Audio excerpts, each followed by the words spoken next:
Altronics? Yeah, so it's Dan Nuess from Altronics up in Queensland. And Altronics has been around for Redback, for 50 plus years. And the Redback range is made by Altronics in Perth. Yep, perfect, no worries. So, I suppose what we just sort of mentioned about sort of simplifying things for customers and that, and Yep. and you know, direct connection was sort of one of those. Was it network over IP or was it? A lot of our product is back-to-back with Cat6 RJ45 connections. So with the Redback range, we try and make it simple to set up and to install, and most importantly, the end user who uses the product. So we try to make it as simple as possible to operate. So we're not at the top end of the town. What we do is we do rock solid performance, and the product's got to work 24/7. Yeah, perfect. And so what are some of the advantages, some of these, and some of the challenges you're overcoming? Like Brian mentioned about having to always in the past retrofit. When you're installing in venues that might have older sort of parts to it and stuff, and needing to try to work cabling around walls, etc., and stuff like that. Yeah. Could you expand on that? Yeah, definitely. I mean, the main thing is obviously a lot of these venues where the guys will do an installation, there will already be a pre-existing system in place. So there might already be holes in the roof ceiling, so a certain size speaker can go back into that hole. So you've got to be careful and make sure that you don't get a speaker that is too large and try and replace that. And then sometimes customers want to integrate half of an old system as well. It still works fine. And the good thing with our product is most of the time that can be integrated with it as well. Yeah, perfect. And it seems to be one of the trends that I've sort of been picking up on. I've written a lot about whether it be network over IP and stuff like that. Is there any sort of other trends that sort of maybe come to mind in terms of making it easier for the end user, or even in terms of just like product technology and that, like anything of recent that sort of like comes to mind in that sort of regard? I guess a big requirement has been for the internet, IoT of things, connection. Yeah. A lot of people want it network connected, so that the IT guy can, especially with our school times, they want to be able to update the times live on the school times. So if there's certain days where a day might change earlier, they want to be able to do that through a web page, and we can do that now with our Redback school timers. So yeah, okay. And what sort of comes to mind there is just that sort of flexibility of versatility. Yeah, definitely. And one thing we always remember is we need to make it as easy as possible. As I said before, the end user is not a tech guy. It's not like yourself or the other guys walking around here. It's usually a school teacher or a 19-year-old bar-staff female covered in tattoos pouring beers. So we've got to make it easy for her to turn the volume up in that certain zone.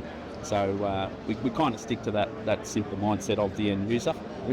So we always concentrate on that, is who's using the product, not how smart and how over smart we can make it with flashy features that no one really uses.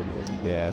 And has this sort of end user sort of approach in terms of sort of listening to the end user and stuff, is this something that has been more of a focus recently? Or I mean, you've always had to sort of take them into account, I suppose. Definitely so. So a lot of the times the end user will actually contact us, and they'll sort of let us know what they want, and we'll go to our current customer base, and we'll go, okay, yeah, we've got a perfect guy that will be able to do a perfect system for you, and keep it simple.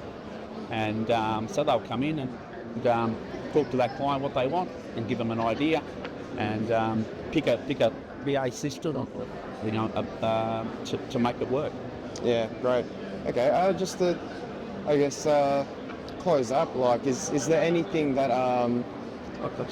Altronics or anything that you might be picking up industry-wise, market-wise, that we could be heading towards either in the second half of 2024 or in the near future? Probably wireless. A lot of people want wireless speakers, wireless security cameras, more and more wireless, which is great because it is easy to use. But like anyone knows, the more wireless systems you get, more wireless you have to then cram onto one network. So you've got to take that into account, the reliability of the product. That is it going to work when that customer wants it to work and connect. So definitely the wireless Internet of Things has been a huge movement of where people want, and obviously the IP side of things. Yeah, okay. Yeah, sorry, can we delve into that, like that network sort of thing a little bit more, and then you sort of raised sort of potential sort of challenges there. Can you give me some examples of challenges and the way to sort of go about it, the workflow and stuff? So I guess for us, the biggest challenge has been because we do so much with the school lockdown alert evac times. A lot of the time they want to put that on the IT infrastructure backbone, but the IT guys in the schools don't want that on there. But the same security systems as well, they don't want that running. Because all it does is start slowing down the entire network across the school. So all the kids' computer starts safe. So as much as that, getting onto the network is great. Obviously, better the network, private connections, etc. That always helps.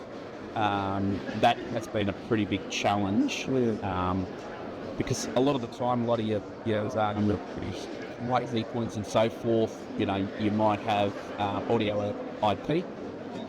IP network goes down, the internet on that site goes down, the whole PA system goes down with it as well. So for us, that's kind of why we sort of decided, well, let's keep a lot of our product point to point, so it's not in that IT infrastructure. We're not relying on them to keep our system alive as well. Yeah, fantastic. That's gives me another way of sort of looking at the ecosystem and that, like sort of doing that. So fantastic. Any last words? No, not really. About the show itself, or great show. Good visitors. Day 1 and 2 has been probably the busiest I've been doing this for 15 years. How's the feedback been? Some of the guys have sort of said, Yeah, people everywhere. Day 1, doors open 9:30. Next thing you know, it's 1 o'clock. People everywhere. So it's good. It get some good crowds in here, and definitely worth doing.